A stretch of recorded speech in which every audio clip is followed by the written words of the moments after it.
Lorsque je rencontre une personne qui me dit qu'elle a tendance à faire passer systématiquement les autres avant elle, je suis toujours sceptique, non pas parce que je pense que c'est un gros mensonge, mais parce que je suis persuadée que le résultat qu'elle obtiendra sera complètement différent de celui escompté. Et c'est de ça que je vais vous parler dans cette vidéo. Mais avant tout, laissez-moi vous souhaiter la bienvenue sur ma chaîne. Je suis ravie de vous retrouver aujourd'hui pour cette nouvelle vidéo. Et pour celles et ceux qui ne me connaissent pas, mon nom est Sandrine Sangué et ma passion est de toujours mieux me connaître et d'aller vers un amour toujours plus inconditionnel de moi-même et d'accompagner les personnes qui le désirent à en faire autant. Dans la précédente vidéo intitulée « Comment l'inconscient affecte notre vie », nous avons vu l'importance de questionner le bien fondé de nos habitudes. Si vous faites partie de ceux qui font systématiquement passer les autres avant eux et qui se contentent des restes lorsqu'il y en a, je vous suggère de radicalement changer d'habitude et de vous autoriser à devenir enfin égoïste. Si je vous mets un fusil sur la tempe et que je vous dis 1 milliard de dollars ou la mort, qu'est-ce que vous faites? Rien. Parce que vous n'avez pas le milliard de dollars. Ça veut dire que vous ne pouvez donner que ce que vous avez. Et jusqu'ici, tout est clair. Et pourtant, quand vous loupez votre mission professionnelle, vous vous en voulez à mort, vous vous traitez de tous les noms.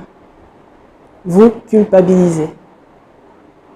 Et si vous changez d'attitude, si vous commencez par vous donner de la bienveillance, juste en reconnaissant que personne n'est parfait, vous non plus,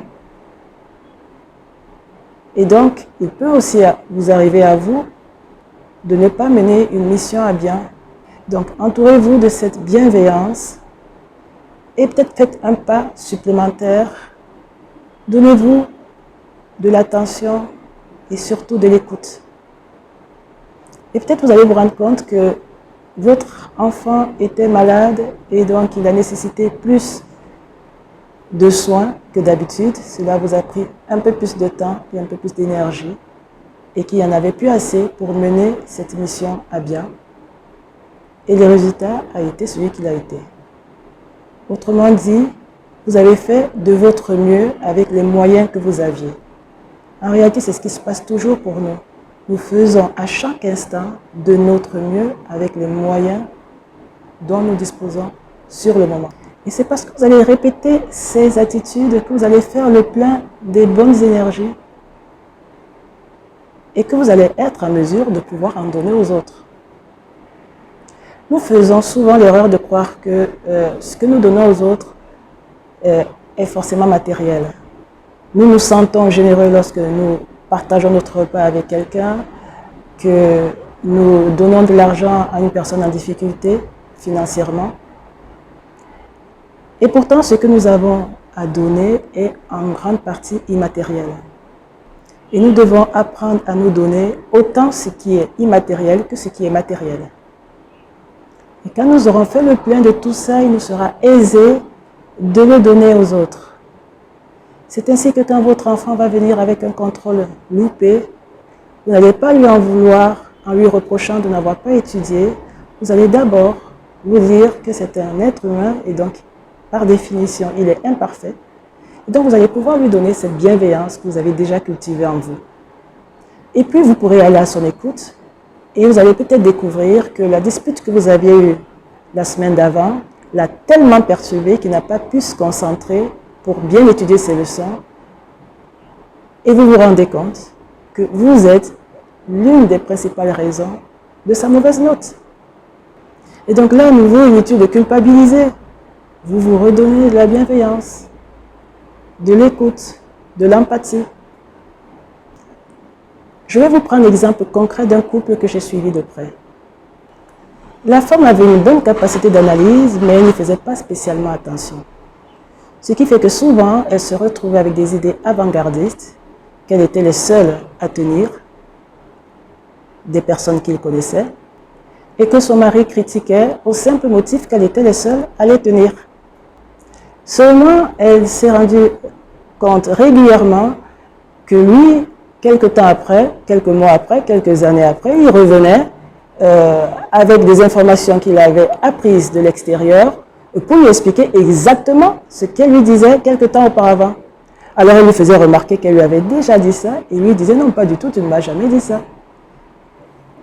Elle était un peu étonnée, elle se demandait si c'était de la mauvaise foi ou si effectivement il ne s'en souvenait pas.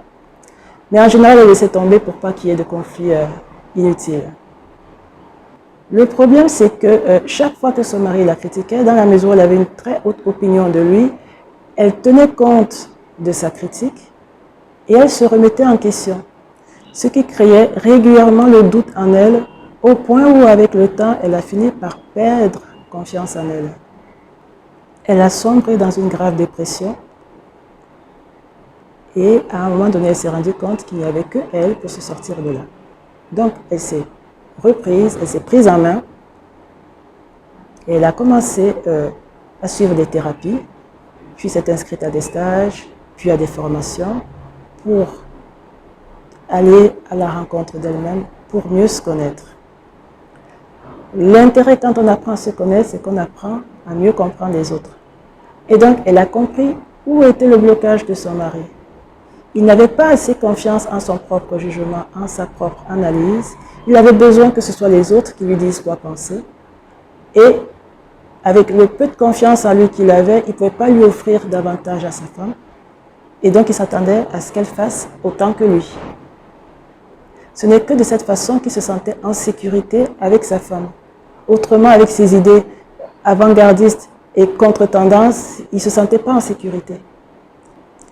Une fois qu'elle avait compris où était le blocage de son mari, elle a essayé de le lui faire comprendre délicatement et de l'inciter vraiment à suivre des stages de son choix, mais des stages pour aller à la connaissance de lui-même, pour cultiver la confiance en lui. Mais là encore, il continuait de la critiquer en disant que tout ce qu'elle faisait, c'était du n'importe quoi, et qu'elle c'était une perte d'énergie, une perte de temps et une perte d'argent de surcroît. Et tout simplement parce que personne de sa connaissance ne faisait ce que sa femme faisait. Et plus sa femme avançait dans la connaissance d'elle-même, et plus elle se rendait compte qu'elle avait un immense cadeau, cette capacité d'analyse, cette capacité d'anticiper ce qui allait arriver. Et elle sentait le besoin de l'exprimer parce qu'elle, intuitivement, avait l'impression que ça allait l'aider, non seulement elle, mais également son mari et puis d'autres personnes autour d'eux. Et du coup, devoir garder pour elle ce qu'elle sentait comme une vérité profonde qui allait pouvoir profiter au plus grand nombre, l'étouffait complètement. Au point où il y avait des moments où elle avait l'impression qu'elle allait carrément exploser. Et qu'elle était en train de basculer littéralement dans la folie. Elle a décidé de se séparer de lui.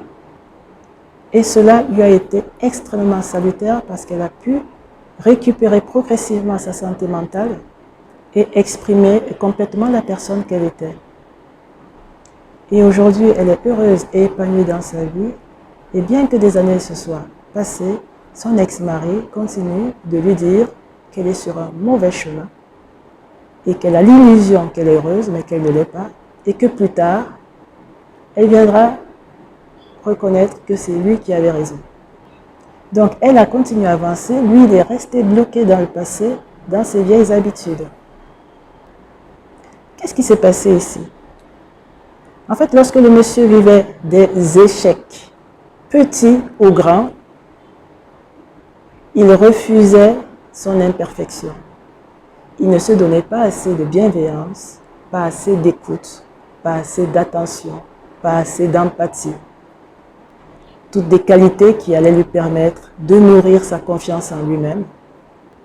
Et du coup, bien qu'il aimait énormément sa femme, il ne pouvait lui donner que le peu de confiance qu'il avait développé en lui, et ce n'était pas suffisant pour qu'il puisse se sentir en sécurité auprès d'une femme aussi différente de lui. Est-ce que cet exemple vous permet de comprendre à quel point il est important de se donner à soi-même? Car si vous ne le faites pas, il y a des répercussions dans tous les aspects de votre vie. Dans votre vie de couple, dans votre vie avec votre famille, avec vos amis, avec vos collègues. Personnellement, lorsque je donne quelque chose à quelqu'un, que ce soit quelque chose de matériel ou d'immatériel, je le fais avec une grande joie au cœur parce que je sais déjà l'intensité du plaisir que ça va lui procurer dans la mesure où je l'ai testé moi-même. Avant, avec le diktat religieux qu'il fallait être généreux, je donnais 10, le cœur serré. Parce que je n'avais pas assez pour moi-même et en même temps, je ne voulais pas me sentir être une personne égoïste. Je ne voulais pas avoir cette culpabilité d'être une personne qui n'était pas généreuse. Aujourd'hui, j'ai laissé tomber le diktat religieux. Lorsque je donne avec un grand élan de cœur parce que j'ai la joie de pouvoir ressentir le plaisir que l'autre a. Et rien que ça, c'est une grande motivation à donner. Et je ne donne plus 10, je donne 100. Devenir égoïste est le meilleur moyen de devenir réellement généreux.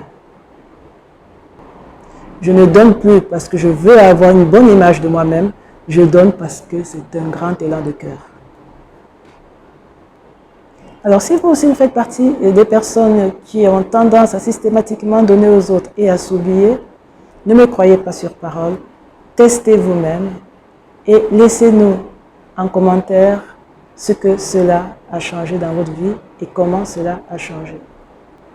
Si vous avez trouvé utile le contenu de cette capsule, likez-la, partagez-la et surtout n'oubliez pas de vous abonner et d'activer la petite clochette de notification pour être informé chaque fois qu'une vidéo sera publiée sur cette chaîne. Si vous désirez en savoir plus sur les accompagnements et les stages que je propose, visitez le site web qui s'affiche à l'instant. Ce sera tout pour aujourd'hui. Je vous dis au revoir et à très bientôt.